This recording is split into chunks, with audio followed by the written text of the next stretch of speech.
banyak sedekah, amal jariah. Walaupun kita meninggal dunia, tetap pahalanya masih ngalir sama kita. Karena hadis Nabi mengatakan, kalau seorang meninggal dunia terputus semua amalannya kecuali 3, di antaranya amal jariah. Apa sih yang namanya amal jariah?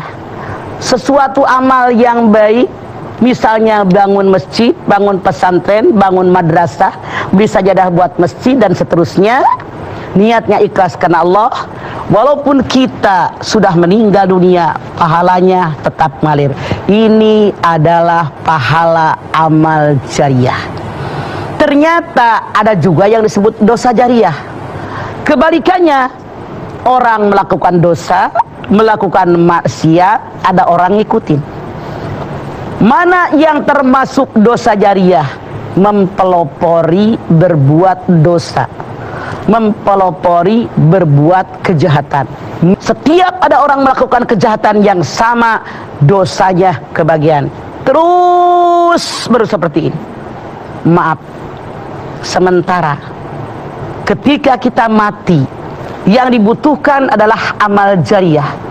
Ketika kita mati, yang dibutuhkan doa-doa dari anak turunan kita yang soleh dan solehah.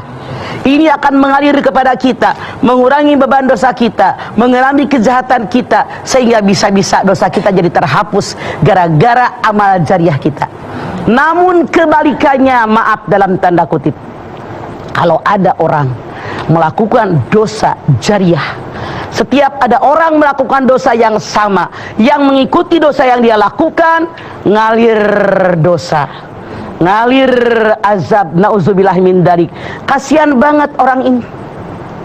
Orang mah mengharapkan pahala, meringankan beban, sementara dia mah terus-menerus mendapatkan azab dosa. Makanya Anda lihat di dalam surat Yasin ayat 12.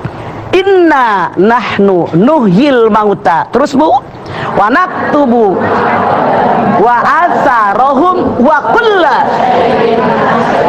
ufi imamim mubin. Kata Allah, akulah yang mematikan mereka, aku hidupkan mereka yang sudah mati.